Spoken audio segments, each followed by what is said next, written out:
Hi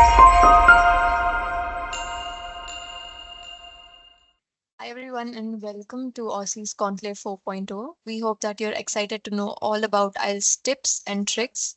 Now get ready to meet the expert who will guide you through your journey today. Sandip Singh is an experienced IELTS trainer with over a decade of teaching experience. He has a passion for teaching that leads to top-notch IELTS sessions and scores. His specializations is in all four sections that are listening, reading, writing, and speaking. That is all, folks. Relax and enjoy the session. You are in good hands. Yeah, thanks so much. So Yeah, okay. it's the oldest proficiency test, I would say, that it is conducted throughout the world. You would not find a country that IELTS is not conducted. It has two versions, academic one and the general training one. So academic IELTS is for like some professions and for student, and general training when you are going to apply for your PR, then you are going to undertake this test. So now we are just supposing the general and the academic one for your reference, that what exactly is the difference between the two.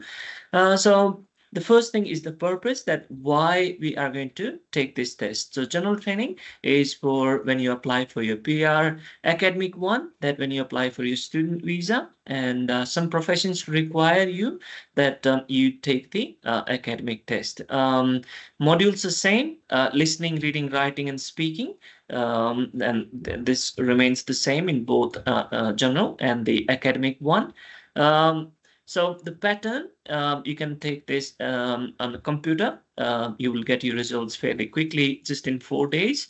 And you also have the old-fashioned method of taking your test, paper-based test. So both formats are available, computer-based as well as paper-based.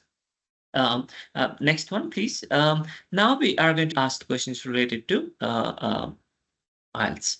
The first question is that maybe that you are just planning to take it, and you think that how many times I can take the test. So you can take the test as many as times as you like, but what we believe that there should only be one attempt, and you are going to give your 100%, and it has to be the successful one attempt with full preparation, and then you are going to ace your IELTS test. So validity of this IELTS certificate is 2 years. So if it expires, then you need to take the test again. So how the IELTS band scores are calculated. So you have 4 modules: listening, reading, writing, and speaking. And you don't fail this test. So it's never like you get 0 when you appear the test. So it is the scores are calculated from 1 to 9. And so this would be reflecting different levels of English users. So next one, please. Then you'll find the test centers throughout the world. So like if you are going to take this test from India, then around 75 test centers are there, and throughout the world, you name it and you'd find a test center there. So even if English was not your first language, then you can still achieve a really good score, that is band 7. So and this will require you to practice regularly, and so your vernacular medium is not a hindrance in achieving your desired score. Please move to the next one. Yeah. So now the most important question, that how can one prepare for the IELTS exam? So if you are at the initial stage,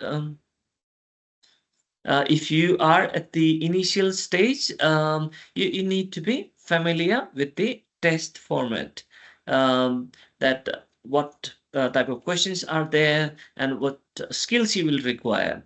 Then what we suggest, like once you are going to join the coaching, I would be sending like a mock test that you can take, and that will give me a good insight of your current academic level, like in terms of your proficiency, not your knowledge, of course, in terms of your English proficiency. So once you take that mock test, we'll have a really good, clear overview that what are the areas that need to focus on, and what we can do to improve your weaknesses.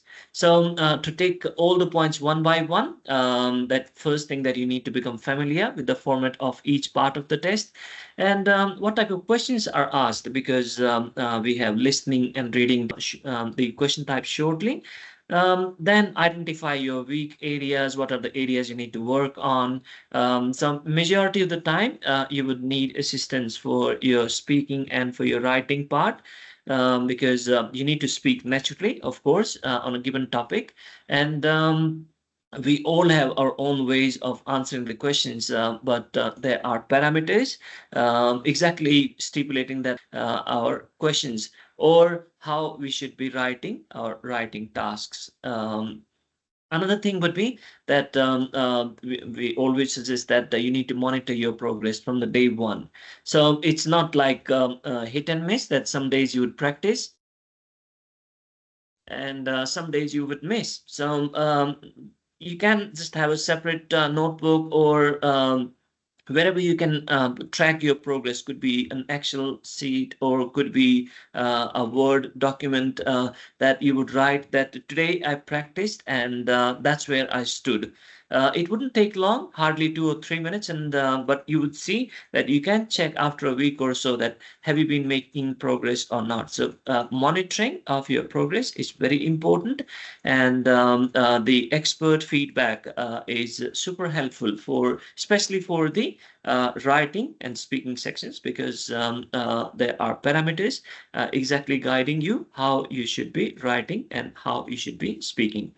And just a quick overview of all four components. So we have listening, reading, writing, and speaking. Four components are there, and listening, reading, writing will be together in one go or in one session. The speaking can be held on the same day as your listening, reading, writing, or it can be held before listening, reading, writing, or it can be held afterwards too. But if you're going to take this test from Australia, this speaking will be on the same day in most of the cases.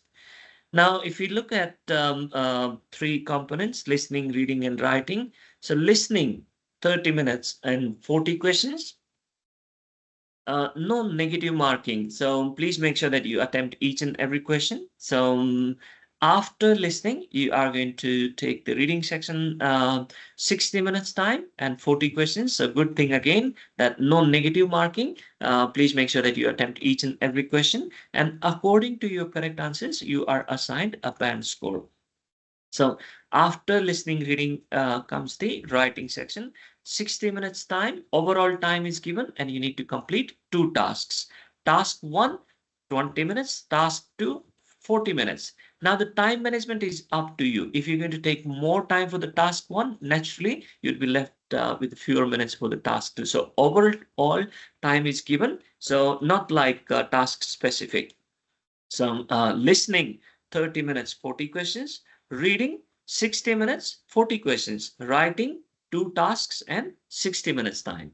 So listening, reading, writing in one go, in one session. Speaking would be in a different session. Can be on the same day or before listening, reading, writing, or it can be afterwards too.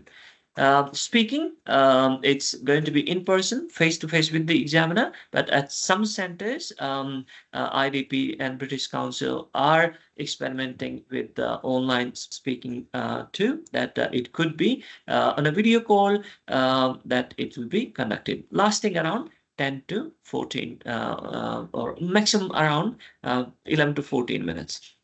And the questions are fairly basic. You would not even realize that there is a test going on. And the reason for that is that IELTS is about your natural way of speaking. So that's why you have this higher chance of achieving a good score if you do not emulate anyone, if you do not try to memorize anything, if you just go with the flow, whichever questions are asked and you answer, you tend to do better. But then there are 4 parameters too, which we discuss in the class. Next, please. Then just a quick recap that listening, reading, writing, and speaking. Listening, 30 minutes, 40 questions. Reading, 60 minutes and 40 questions. Writing, 60 minutes, 2 question types. And speaking, 11 to 14. Next, please. Okay, now we're going to look at the first module, and this will be the listening one. So listening one, you are given 1 to 40 questions in 4 parts, and each part has 10 questions. So what are the objectives of the IELTS listening test? So this test determines your ability to understand spoken English. So it will be like day-to-day listening and under academic setup too. So a lot of multitasking happens here. You'll be listening, you'll be reading, and you'll be writing your answers at the same time. So in the beginning, even if you live and work in an English speaking environment, this can be quite daunting because of multitasking and the difficulty level. So 4 parts are there. Part 1 is the easiest one. And as you progress in the listening test, the difficulty level increases. But with the right strategy, you'll be able to feel a lot more confident in the listening one. In the beginning, you may find this to be the hardest one because of multitasking. There is no other reason. All right. Now we're going to look at the listening module in detail. So you are given 1 to 40 questions, and then you are given some time to look at the questions. Like you will have the voice over instructing you. Now you have time to look at questions 1 to 5. So audios are played only once. You cannot replay the audio, and 40 questions are there. Each question carries 1 point, no negative marking. So make sure that you attempt each and every question. Never leave any questions unattempted. So once your test is over and you are taking the paper-based test, then you are given 10 minutes to transfer your answers. In that 10 minutes time, you can check if there are any, perhaps because part 1 and part 4, fill in the blanks. So you'd be writing 1 or 2 words for each answer. So you can check your spelling mistakes too in that. For the computer-based test, you are given in between time to check your answers. So once the test is over, you are taken to the reading test. So only in the paper-based test, you are given 10 minutes time to transfer your answers, but this is after the test is over. So please do not think that the paper-based test has an advantage over the computer-based test. It does not. You are merely transferring your answers. Audios have stopped, and you can check your spelling. So that's the only advantage we can say. Next one, please. All right. So listening section. 4 parts are there. Each part has 10 questions. The difficulty level increases as we progress. In the part 1, you will hear 2 speakers speaking, and it will be in a social situation. Then part 2, you will hear 1 person speaking. Part 3, minimum 2 up to 4 persons communicating, and it will be like a training context or education context. The part 4 is a monologue, and only 1 speaker there. Different question types are there. Part 1 and part 4, you will have fill in the blanks. So whether it's listening or reading, you need to write the exact word that is spoken in the audio, or if it's reading section, you need to write the exact word from the passage. So fill in the blanks, and then we have matching questions. Under matching questions, you're going to attempt short answer questions, multiple choice questions, match list questions. So you need to listen attentively if you are at the initial stages. So you may think that I do communicate in English all the time, and the situations are more of social or like a classroom or training context, but why I'm not scoring so well in the listening one?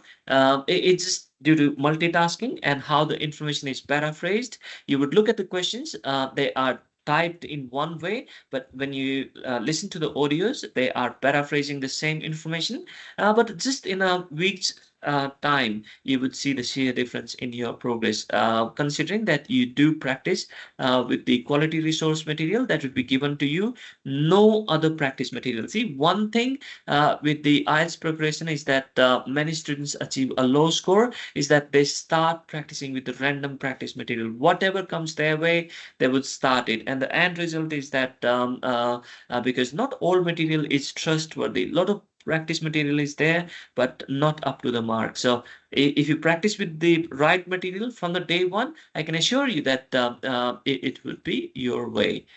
Next one, please. So we do provide the practice material on the day one, and students are instructed to follow that only. Now, if you look at the how the score is calculated, so listening test is same for someone applying for a student visa or someone applying for a PR visa. So if you wish to achieve band 9, so out of 40, 39 to 40 correct answers you would need. And if your requirement is band 8, then 35 to 36 correct answers will give you that. If you are aiming for band 6.5, then out of 40, you will need 26 to 29 correct answers. So no negative marking. Make sure that you attempt each and every question. Next, please. Okay, now we are going to move on to the reading one. Again, reading is like slightly different for academic and for general training. So academic one, or like for student visa, you have 3 long passages, and each passage contains 13 to 14 questions, total 40 questions. So all you would see 3 long passages for the student visa. And for the general training, or for someone who is going to apply for PR, you will have 3 sections. Section 1, 2 short, section 2, again 2 short paragraphs, and section 3, you have a long passage like the academic one. So academic, all 3 long passages. For general training, you have 2 short paragraphs in the first section, 2 short paragraphs again, and then a long passage. And the difficulty level increases. The section 1 or the passage 1 is the easiest one, and by the time you are attempting the last passage, it is the hardest one. So objectives of this reading test is that this test determines your ability to read and interpret academic English, and to get your answers, you would need to skim the passage quickly. So it's not that you need to read the text and you would achieve a good score. You need to answer questions which are given along with the passage. Next, please. So we have 4 modules: listening, reading, writing, and speaking. So listening, 30 minutes, 40 questions. Reading, 60 minutes, 40 questions. Once again, the strategy would remain the same, that you're going to attempt each and every question. Many times, when it comes to reading, you would be locating for specific information, like fill in the blanks, that whether it's listening or reading, you need to write the exact word in the blank. If you modify the word, reading section or listening section, you would be getting a low score. So you would lose your points. Then you have different question types that you are looking for main idea. The question is only asking, there are many ideas given, but which one is the main idea? And how we would know that? When it's repeated few times. So next one, please. Okay, and this should clear about the academic reading. So we have passage 1. On the extreme left, you can see academic reading, 60 minutes time, passage 1, 2, and 3. So each passage will have around 13 to 14 questions. In total, 40 questions are there. Now, then we have text types. So these articles are taken from journals, newspapers, or textbooks, or sometimes from magazines. Now, if you look at the question types, these may seem quite a few. Three categories. The first one, fill in the blanks. So you are given sentences with blanks in between. So you could just call them complete the notes, complete the summary, or complete the diagram or flow chart. You could name it different names, but basically these are sentences with blanks in between, and you need to write. Now, after this comes the second category of question types. This will be the matching questions. So under matching category, you have paragraph headings, short answer questions, multiple choice questions, or match list questions. And you would need certain skills to locate your answers, and this will be scanning and skimming. So you are given a question, and you need to locate your reading in detail is important. The most important part is that practice with the material that's given to you. No other practice material. This is very important. Time and again, I would hear from test takers that I took this test and I was practicing from this online form.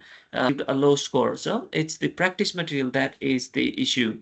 So it will be given to you on the day one, and you need to practice. It's plenty of practice material is there. Yeah, please move to the next one. So now we're going to look at the general training one. So there we had 3 passages for the academic one. Here we have 3 sections instead of 3 passages. So section 1. Then section 2, once again 2 short paragraphs, and section 3 you have a long passage. The question types are same.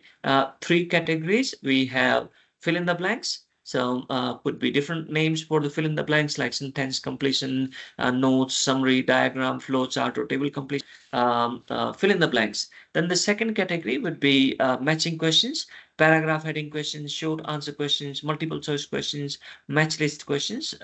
Then the third one will be we have true, false, not given, or yes, no, not given question. Need certain skills like understanding main ideas. If the information is given in detail, how you are going to locate your answers.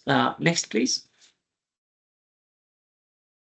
Okay, now in terms of scoring, there is a slight difference. If you're applying for PR or if you're going to take this general training test, so the marking is a bit more lenient, slightly.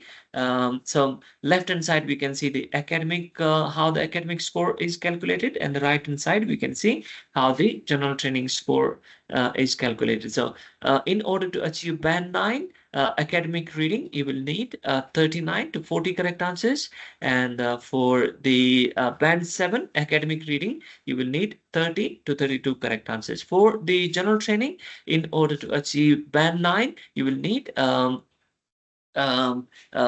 okay, correct answers. So that's given the whole list. You can compare that. What is your, this is the, I would say, writing module. So 60 minutes time, and then the general training writing. So 2 tasks are there, task 1 and task 2. So the time management is up to the test taker. You are given 60 minutes time, and you need to decide how long you are going to spend on the task 1 as well as on the task 2. But it is recommended that you spend not more than 20 minutes on the task 1, because task 2 carries more weightage and it's going to take more time to write. So let's have a look for the academic writing first. So your task 1 is that you need to draft a report based on a visual representation. So a picture is given. Based on that, you need to prepare a report. It would be minimum word range is 150 words. So if you write below 150 words, you will get a low score. So word limit is important. You do not need to remember. This would be given on the question paper, that how many words you need to write. Instructions carefully. And so these pictures can be in the form of a graph, could be a table, or could be chart, or could be multiple charts. And so in order to achieve a good band score for the task 1, you need to remember one thing, that if the examiner can understand what you're trying to express, looking at the picture, then you have done a good job. So you need to remember that whatever I'm writing is like, can one understand? Because sometimes this will have a process cycle, sometimes it will have a map, sometimes you are given a graph that contains data.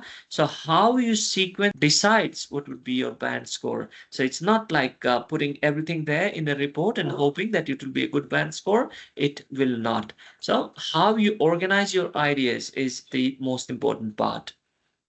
Then task two would be that you need to write an essay on a given topic, 40 minutes time, and this will be formal writing. See, there are certain do's and don't do's in the formal writing.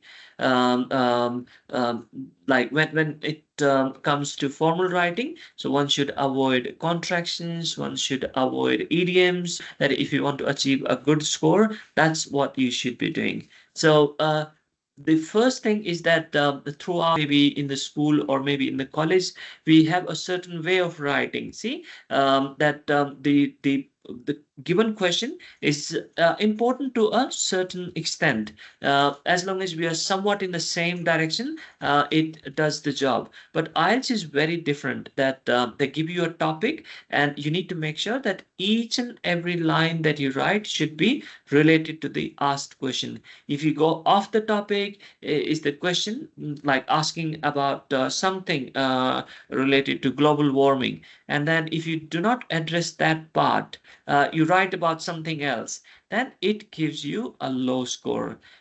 In the beginning, you are not that aware of this aspect, that regularly I will notice students going off the topic, that the question was about something and they wrote about a completely different thing. But the moment you become aware, you can. So it's very important that what is expected from you, and this is formal writing. We need to make sure that you do send your write-ups regularly for evaluation. How it is done, like in our classes, is that we would explain the parameters, that what is expected from you. Then that we show you how to write on a given topic. So we got 5 days dedicated for the writing section. So would be showing you how to write. So the first thing is that you need to know that what is expected from you. And once that explained, once you are shown the sample answer, once you are given a topic to write, you give it a go. So you write, and then you do time yourself when you are writing, and then you send it to us for evaluation. So I'd be putting that in the Word document. Then I'd be sharing the screen. I'd be highlighting the errors. So below it, we'll make a note that what are the areas that you need to improve. So it's a constantly like bridging the gap. Every day, you would see that the way you were writing in the beginning, just in a week's time, you would see the sheer difference that in terms of vocabulary that would be given to you, and would not be flooding you with a huge repository that this is the PDF and try to memorize. And this would not be the case. You will be given hand-picked vocabulary words, and those words will be in the range of around 30-40 words. And out of those 30 or 40 words, you need to pick like perhaps 15 or 20 words that you are going to use in your writing regularly. So but rather have a limited vocabulary, but master those words. Then if we sense that you are making a lot of grammatical errors, maybe that it's been a long time that you haven't been familiar with the tenses, then maybe that we would recommend personal classes too. And there we can focus more on your weak areas. So again, everything is taken care, whether it's the natural way of writing, whether it's about giving evaluation, whether it's about giving you the vocabulary, or whether it's about the grammatical part too. That is taken care too. So academic ones, the quick recap, 2 tasks. Task 1, you need to write a report based on a picture. Task 2, you need to write an essay. An essay part is the formal writing, and 250 words minimum you need to write. Then comes the general training. So when you're going to apply for PR, you are going to take these tests. It is slightly different. Here you need to write a letter. And it can be of three types. It can be a formal, can be a semi-formal, or can be an informal one. Formal letters are written to someone who is in higher authority, and when the reader is unknown, you do not know the reader. Semi-formal letters are written to someone like the reader is known to you, but the situation demands that you write about a formal situation. Informal letters are written to our friends. So you will see the keyword friend in the question itself. So rest assured, whenever you notice the word friend in the question, the topic is of an informal letter. Then we have the task 2, that is that you need to complete an essay in the 40 minutes time. Again, this is formal writing and evaluate. Yeah, and next one, please. Then we're going to take a Q&A session that you can always ask that what if you have any question in mind. So parameters: task achievement, coherence and cohesion, lexical resource, grammatical range and accuracy. Task achievement, you need to make sure that each and every line that you write answers the question. Nothing should be off the topic, and you need to cover all your points equally. If you cover one aspect more than the other question, other part of the question, then you get a low score. Whenever you have opposite information, then you need to keep it separate. You do not intermix opposite information. Then you need to use a good range of vocabulary. That is very important. You'll be given hand-picked vocabulary words. You out of those words, you need to memorize like 15-20 words and use them frequently. Grammatical range and accuracy, you need to make sure that you are writing grammatically correct. Most of the time, if you just proofread, you'll be able to evaluate your errors. Next one, please. Then we have the task 2 parameters. So except the phase are same. So the first one is the task response. In the task 1, it is task response, but it means the same, that you need to make sure that you address the question throughout. Then opposite information should not be intermixed. And lexical resource, you need to use a good range of vocabulary. Grammatical range and accuracy, you need to make sure that you write grammatically correct. You use a range of sentence constructions, and do not forget to proofread. That's very important. Now, next one, please. We are going to have a look at the speaking one. So the speaking is, it lasts around 11 to 14 minutes.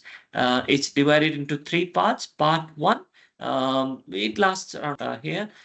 Some basic questions are asked about your home, family, work or studies or hobbies. You would not even realize that there is a test going on.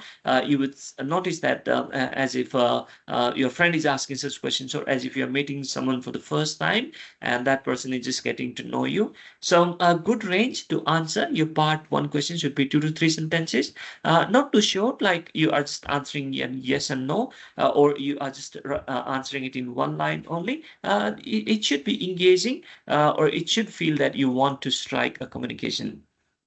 So part 1 questions are invisible. You don't see these questions. Then the part 2 starts. Here you are given a topic, and you would see that topic throughout. You are given a minute to prepare, and you are given stationery. If you want to, you can make some notes too. And this topic will remain right before your eyes as you speak. And this part 2 topic will have bullet points with it, and just to assist you in case you got stuck while speaking. So prompts are there, but the topics are just one-liners, but with bullet points on the side. Again, it's about natural way of speaking. One thing that you do not need to memorize anything, and another very important is that you need to be yourself. Do not try to copy anyone if you want to achieve. Like if you go on a lot of social sites, there are a lot of band 9 speaking samples are there. But what I would suggest that majority of them are like scripted. So you would lose your natural ability to, then you would never be able to recover from that. So the best strategy is to do not copy anyone, but be aware of the parameters, what is expected from you, like the idioms, or speaking with emotions, or giving your true perspective of things.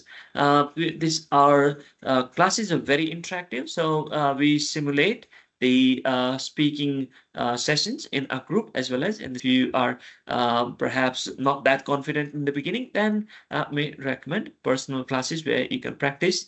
Just you will be there. And next slide, please.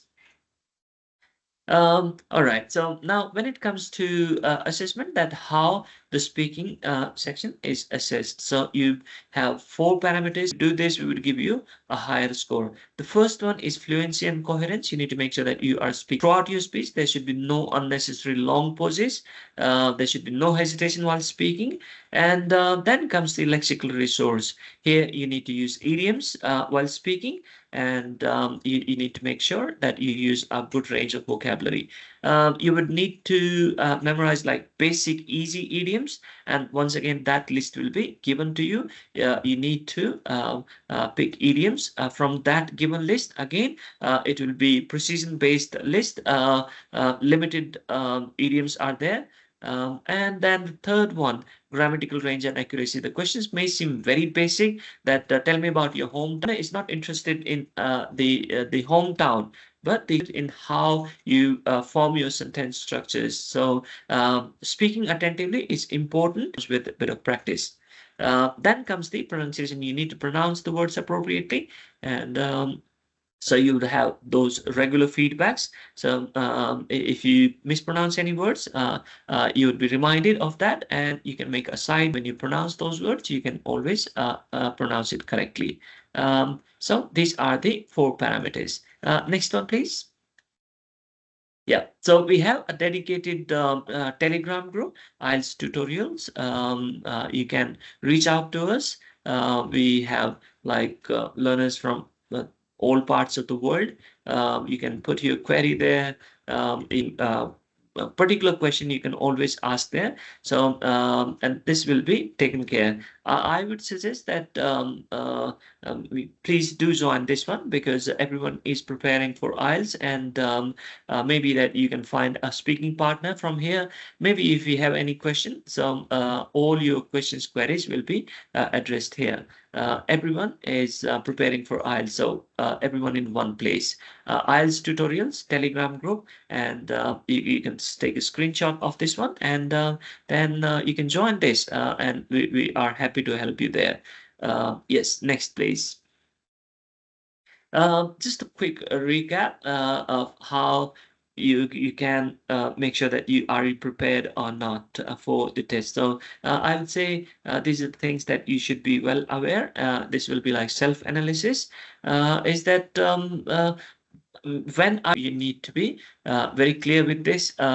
What is your desired score? Have a word with counselor that what exactly is the requirement. Only then you can give your one. Then you need to be very clear that what type of scores are you achieving in the mock test. So the most important thing is that please do not practice with random practice material. The material will be given to you on the day 1 that you join, and you need to refer to that only. And then writing one, or in the reading one, regular practice is must. All you would need like 1 month or 2 months regular practice, and once you achieve your desired score, you can put all the practice material away and get on with the things that you used to. So the practice should be consistent, and I mean, if you are quite occupied, then maybe like doing a little bit every day should help you. Expert evaluations are very important, so please make sure that you do communicate with the experts. We are here to help you. Thank you so much.